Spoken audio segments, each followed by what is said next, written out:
Ladies and gentlemen, welcome back to my channel and to Satisfactory Episode 2. Last time we were focused on getting the basic factory floor set up. Today we will start actually progressing in the game and exploring the surroundings of our little factory. Plenty of stuff to do in the game and we have all the time in the world to do it. And while we were exploring the hills close to the factory, we came upon our first blue slug.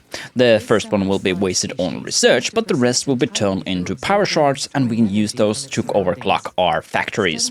This in turn allows us to run our factories more efficiently.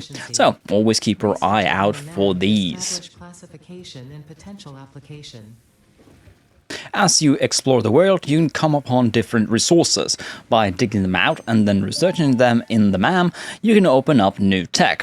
For example, here I researched the sulfur that I acquired during my recent outing. This opens up the novelist research tree, which in turn allows us to destroy different obstacles blocking our path on the planet. We also took down enough alien creatures so that we can do more research on the alien research tree. While I was away doing exploration stuff, my awesome sink has been crunching some resources and we can now pick up something good from the Fix-It store. The main stuff we want are the architectural things. These allow us to build the factory and make it look better and more believable. Note that making the factory clean and realistic looking has no bearing on the game. This game doesn't really have any realistic physics when it comes to building things. Essentially, it is the same as, say, Minecraft. Things may float freely and the game doesn't punish you for doing that. The wall and ceiling sockets and conveyor belts are a very welcome addition from the shop. They free up a lot of the floor and allow for more conveyor belts to be placed without making a huge mess. One rule I have is to not allow certain items to overlap visually. So for example, I do not want a conveyor belts to go through anything or for buildings to overlap. Again, this is just my personal choice.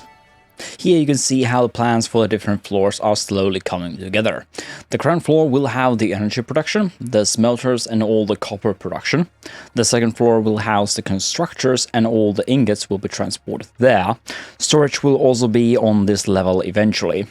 The third and top floor will have the assembler buildings on the inside.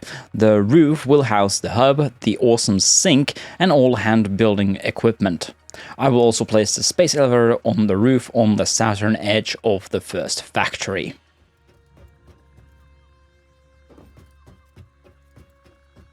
Speaking of which, it is time to actually build this thing. I must say that I have always been impressed how Coffee Stain Studios has made the space elevator asset for this game. It looks really impressive and somehow very simple and still high-tech.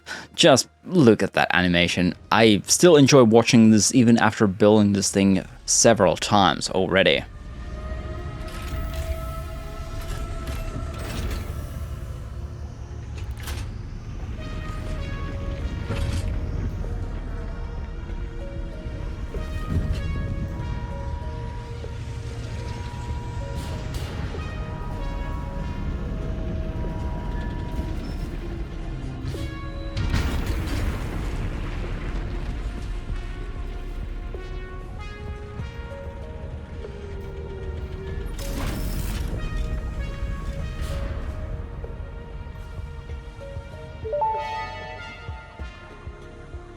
Project assembly initialized. Congratulations, Pioneer.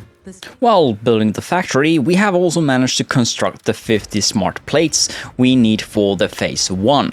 I have also transported them into the space elevator, so all we need to do is seal it up and then send it up into the orbit. Phase 1 is now complete and we're beginning phase 2. Coffee Stain Studios has also redone a lot of this stuff, so you know, all these screens you see here, they're all new. If you look up into the sky, you can see the orbital platform being constructed and all that. So they have added a lot of new stuff into the game for old players. Will become available in the hub. Highlights are automated power, steel production, personnel transportation, and many more. Completing phase 2 of project assembly is your next main objective. New project parts will need to be produced and delivered to the space elevator as you have done previously. Continue to construct, automate, explore and exploit for a better Fix-It future. Also notice how it's not for the better of humanity, it is for the better of fixed future. Before you go doing any extensive exploration, it is highly advisable to pick up at least the Xenobasher. It offers a decent amount of damage output versus the starting weapon. There are a lot of hostile creatures out there and they can quite easily kill you, so just to be safe, pick up a decent weapon before you go exploring too far. The zapper kind of electrocutes things, the basher straight up smacks stuff, while also electrocuting them. Unquote. One of the biggest early goals in the game is the coal production and building the first coal generator.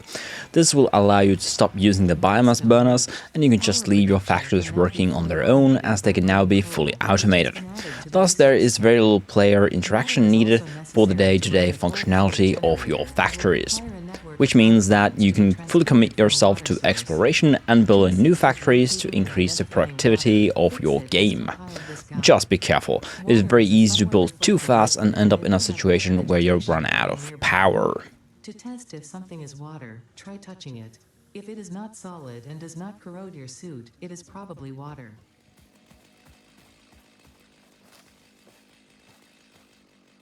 On the second outing, we locate quartz. This will be useful later on when making windows and higher tier production items. We have also obtained Caterium. This is great because it allows us to start looking for Caterium sources and then start producing smart filters eventually. These are things we need to fully automate our conveyor belts. And then we locate the egg hatcher thingy for research. So this is the flying crab as found out in research later on. These kamikaze bugs attack you and explode on contact. They are fairly easy to take out if you act quickly. Small amounts of damage can be expected to be received while engaging these ones. And just for the record, this game has spider-like creatures, so beware if you have arachnophobia. Luckily, there is a setting in the options to change these creatures into something else, just in case that is a deal breaker for you when choosing games. So you don't need to worry about these guys if you are really scared about them. The rebar gun is the first ranged weapon in our self-defense arsenal. You can use iron rods to make ammunition for this gun. While it isn't very effective, it will allow you to cheese certain situations where the enemy pathfinding fails or to damage the enemy before going into close combat. Has been noted. You earned a micro break. And welcome back.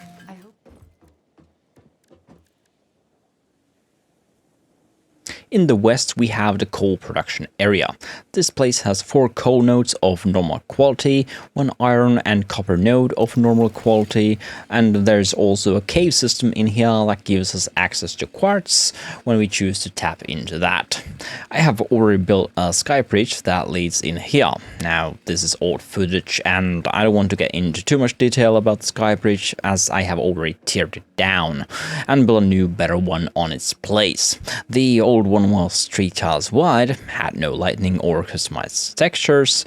Yeah, it was too narrow and was torn down to make room for a wider one, but we will get to that eventually. The roof area of my starting factory has been extended to cover the nearby hill. This will eventually be the central transportation hub for the area. The floor you see here will have trucks and tractors moving around transporting goods and fuel. There is going to be also a higher level here, which will have the trains transporting goods between areas. Trains, however, need a lot of space and power to run, so even after I get tech, I will probably have to wait a long while before I can get the trains running. Perhaps once I have petroleum power working, this can be achieved. Before that, there is probably going to be a lot of hack jobs to get certain items produced, and by that I mean manually moving things to storage buildings which supply assemblers producing project parts and other higher tier items. Note to self, Ada can also be quite an asshole. Interesting, most pioneers already had coal power set up by this point because they understood their responsibility to humanity. Adjusting pioneer attitude metrics. Reminder. And thus, I believe we have managed to reach the end of our episode 2. While we did proceed quite a lot in this episode, we did not quite get the gold generators running. As much as I would have liked to cram that in this episode, it took me a while to get the water running properly, so there are so many things to talk about. It was a bit of a mess. So I think it is better to leave the coal situation for the next episode. So, thank you all for watching, I hope you've enjoyed, and we'll return for episode 3, where we will tackle coal power and steel production. Bye for now.